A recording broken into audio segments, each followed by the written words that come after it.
Hello everyone. Today in this video we will study about what is monetary policy. So we will start with the definition of the monetary policy.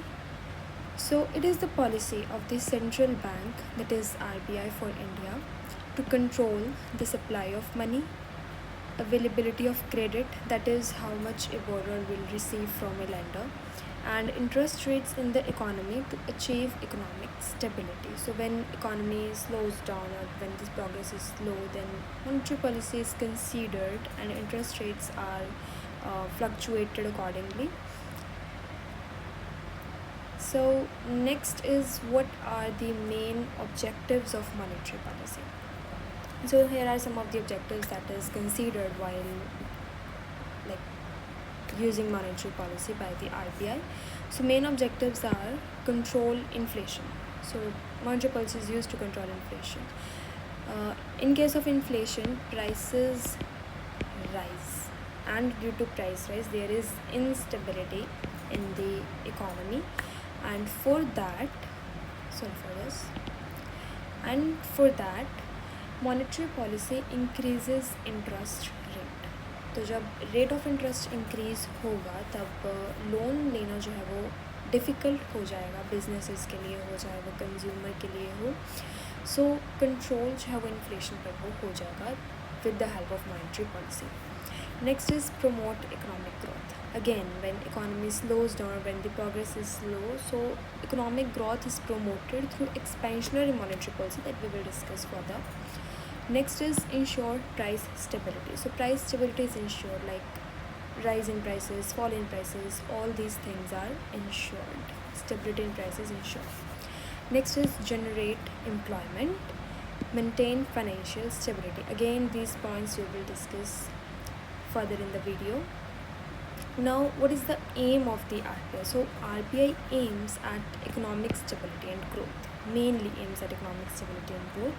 So here the people, business, prices, growth and financial system mainly impacts the economy, and to maintain these things and these factors, and stability and growth is considered in these factors by RBI. So this is the important point here, the major tools of RBI. So RBI uses major tools while considering monetary policy, and these tools are important. The first one is repo rate, then reverse repo rate, cash reserve ratio, statutory liquidity ratio, open market operations and bank rate. Now starting with the first one, that is repo rate. Now what is repo rate? जो interest rate RBI लगाता है to the commercial banks for short term loans. Remember this thing, ये short term loans के लिए होता है. So repo rate जो current चल रहा है that is 5%. So current repo rate is 5%. जो अगेन रेपो रेट होता है जो RBI कमर्शियल बैंक्स के ऊपर लगाता है. Remember this.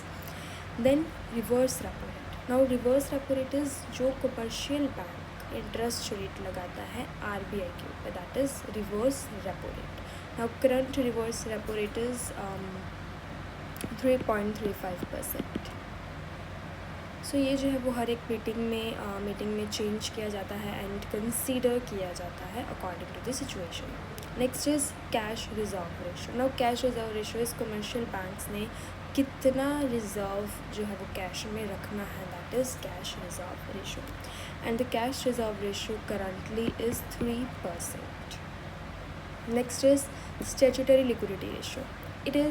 It means commercial banks जो है वो मनी को कितने रेशो में जो है वो लिक्विड एसेट में रखा जाएगा, मनी को लाइक गोल्ड में, कैश में, कितने रेशो में रखा जाएगा लिक्विड एसेट्स में, वो डिसाइड होता है बाय स्टैट्यूटरी लिक्विडिटी रेशो. उसके परसेंटेज से डिसाइड होता है, and the current percentage is 18%. or again decided by the RBI monetary policy. Then open market operations. Open market operation means the buying and selling of securities. Open market operation deals with security, government security जो RBI खरीदती है and cell करती है इन the economy, in the market. अब इसके पीछे, दोनों के पीछे रीज़न होता है. जो RBI है वो सेल करेगी गवर्नमेंट सिक्योरिटी को जब उसने मनी को खींचना होगा इकोनॉमी से।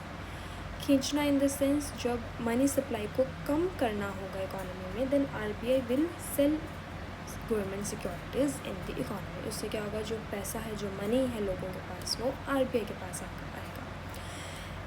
Then second thing is RBI जो है वो बाय करेगी गवर्नमेंट सिक्योरिटी जब इकोनॉमी में हमें मनी सप्लाई इंक्रीज़ करनी है। तो ये मेथड्स हैं, कुछ मेथड्स हैं जो RBI यूज़ करती है while considering again monetary policy.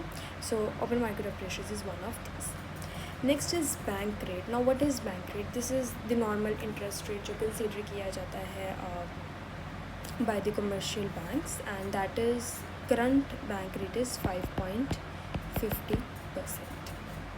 So this is the important point or important part in monetary policy, that these are tools of RBI that is used in monetary policy. Next is how it works. How monetary policy works. कैसे काम करता है ये? तो सबसे पहले क्या होता है कि इंटरेस्ट रेट्स में चेंजेस किए जाते हैं। All these are rates, repo rate हमने पढ़ा, रिवर्स रेपो रेट भी स्टडीड। तो ये सभी क्या हैं, ये रेट्स हैं जो कंसीडर किए जाते हैं बाय RBI। सो RBI चेंज करेगा इंटरेस्ट रेट को। कौन सा इंटरेस्ट रेट? जो कमर्शियल बैंक्स के ऊपर लगाया जाता है। अब जो कमर्शियल बैंक्स के ऊपर रेट लगाया जाता है, ये आगे लगाया जाएगा इंडिविजुअल्स के ऊपर, हम लोगों के ऊपर लगाया जाएगा। नाउ बैंक्स जो है वो चेंज करेंगे अपना लोन एंड डिपॉजिट रेट। उससे क्या होगा, हम कितना लोन ले रहे हैं, हम कितना डिपॉजिट करवा रहे हैं, उसमें इम्पैक्ट आएगा, एंड फिर वो फर्दर डिसाइड करेगी हमारी बोरोइंग एंड स्पेंडिंग चेंजेस।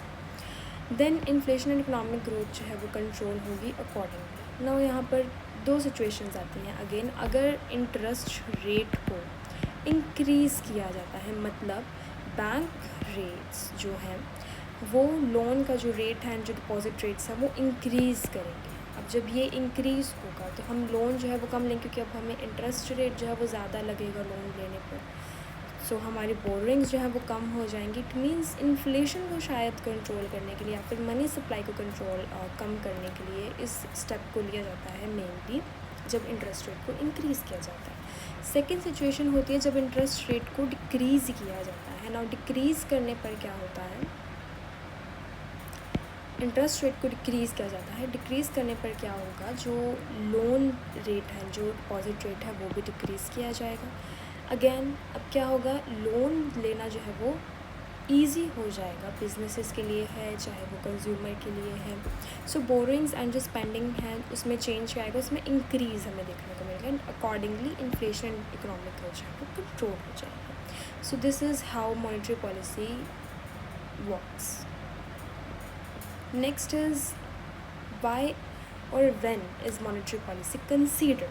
तो सबसे पहला पॉइंट आएगा इसके अंदर, when inflation is too high. जब इन्फ्लेशन बहुत ज़्यादा है, मतलब प्राइस राइज बहुत ज़्यादा है गुड्स एंड सर्विसेज का, रैपिडली इंक्रीज़ है उनके अंदर, तब मॉनेटरी पॉलिसी को यूज़ किया जाएगा। Now high inflation reduces the purchasing power of money. अब हाई इन्फ्लेशन मीन्स प्राइस बहुत ज़्यादा है, तो आपकी परचेजिंग पावर जो है वो कम हो गई है, and hertz the economy.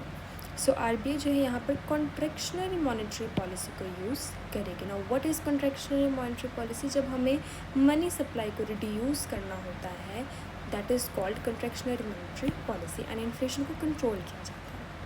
So example जो है वो 2022 का है, जब RBI ने इंक्रीज़ किया था repo rate to control high inflation. Again repo rate है जो लोन रेट जो कमर्शियल बैंक्स को देना पड़ता है to the RBI। Second is economic growth is slow. Again जब इकोनॉमिक प्रोग्रेस स्लो है, ग्रोथ स्लो है इकोनॉमी के अंदर, then again monetary policy is considered is used.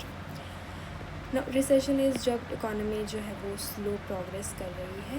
Now why low growth Leeds to lower income. अब जब growth जो है वो लो है, स्लो है, तब इनकम लेवल्स भी आपके क्या होंगे, वो कम होंगे, इन्वेस्टमेंट जो है वो कम होगी, देन सेविंग्स कम होंगी। सेविंग्स कम होंगी तो अगेन जो बिजनेसेस हैं वो कम बिल्ड होंगे, एंड फ्यूअर जॉब्स होंगी। सो अनएम्प्लॉयमेंट पर भी असर आएगा। सो RBI जो है इस केस में यूज़ करेगा एक्सपेंशनरी मॉनेटरी पॉलिसी। अब हमें पैसा जो है वो फ्लो करना है इकोनॉमी में।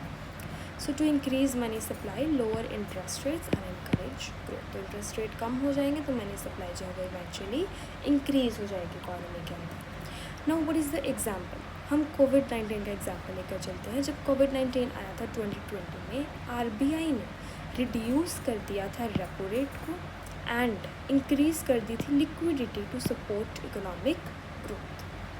सो ये एग्जाम्पल्स हम यूज़ कर सकते हैं हमारे आंसर्स में and you know holds the weightage in your answer. Next is high unemployment. High unemployment के टाइम पर भी मॉनेटरी पॉलिसी को यूज़ किया जाता है. Now Y? हाई अनएम्प्लॉयमेंट जो है वो रिड्यूस करता है अगेन आपकी परचेजिंग पावर को and demand of the economy. जब आपकी परचेजिंग पावर जो है वो कम हो जाएगी तो आपकी जो डिमांड है इकोनॉमी पे उसके ऊपर इम्पैक्ट आता है. आप कम डिमांड करोगे, कम कंज्यूम होगा तो वो प्रोडक्शन उसकी कम होगी, प्रोडक्शन कम हो जाएगी, देन अगेन इन्वेस्टमेंट उस चीज़ के अंदर कम होगी, देन अगेन लॉस होगा इकोनॉमी को. सो RBI जो है इस केस में यूज़ करेगा एक्सपेंशनरी मॉनेटरी पॉलिसी को ताकि मनी सप्लाई इंक्रीज़ की जाए, ताकि परचेजिंग पावर जो है वो मेंटेन रहे, to boost investment, create jobs and increase economic activity. Next is we have financial instability. अब जब इकोनॉमी के अंदर फाइनेंशियल इंस्टेबिलिटी होती है बैंकिंग सिस्टम के थ्रू है, चाहे वो फाइनेंशियल मार्केट्स के थ्रू है, तो उसकी प्रोटेक्शन के लिए, उस चीज़ को बचाने के लिए आता है मॉनेटरी पॉलिसी का use. So can lead financial instability जो है वो बैंक फेलियर्स करा सकता है, लॉस ऑफ कॉन्फिडेंस हो सकता है, इकोनॉमिक स्लो डाउन अगेन. सो RBI जो है वो रिस्टोर करेगा लिक्विडिटी को एंड मेंटेन करेगा फाइनेंशियल स्टेबिलिटी को. अगेन कुछ जो स्ट्रेस था कमर्शियल बैंक्स के ऊपर उसको कम करके, मीन्स रेट्स को, रिवर्स रेपो रेट को और SLR को, इन सभी को रिड्यूस करके. So the example is during times of banking stress RBI provides liquidity to banks and financial institutions. तो वो कम रेट पर जो है वो पैसा प्रोवाइड करेगा, मनी प्रोवाइड कर देगा कमर्शियल बैंक्स को. And RBI is considered as the lender of last resort. Now external shocks. अब जो बाहरी दिक्कतें आती हैं, जो ग्लोबल शॉक्स हमें देखने को मिलते हैं, उससे भी मॉनेटरी पॉलिसी हमें प्रोटेक्ट करती है. मॉनेटरी पॉलिसी का यूज़ जो है वो तब किया जाता है क्योंकि जो एक्सटर्नल शॉक्स हैं वो इम्पैक्ट करते हैं हमारी इंटरनल इकोनॉमी को. Price rise again and stocks में चेंज होना, होर्डिंग जो है वो की जाती है चीज़ों की. तो उन सभी से प्रोटेक्शन एंड मेंटेनेंस जो है वो मॉनेटरी पॉलिसी हमें प्रोवाइड कर देता है. So it is used during external shocks like pandemics, wars, oil price shocks or global slowdown that is seen nowadays. अब ऐसा क्यों? क्योंकि जो एक्सटर्नल शॉक्स हैं वो डिस्टर्ब करते हैं इकोनॉमिक एक्टिविटी को, ट्रेड को एंड प्राइसेस को अगेन, एंड फाइनेंशियल स्टेबिलिटी को इम्पैक्ट करते हैं. सो RBI यूज़ करेगा अप्रोप्रिएट मॉनेटरी पॉलिसी को to absorb the shock and support करेगा रिकवरी को. अगेन एग्जाम्पल कोविड-19 पैंडमिक एंड रिसेंट एग्जाम्पल जो हम ऑयल प्राइस शॉक्स हमने देखे. सो उसमें भी मॉनेटरी पॉलिसी जो है वो सपोर्ट करता है इकोनॉमी को एंड रिकवरी में जो है सपोर्ट करेगा. So this was all about monetary policy. I hope you understood the meaning of monetary policy, what is monetary policy, why it is used, what are the different tools used in monetary policy or considered by RBI. So I hope you understood the topic monetary policy. Thank you.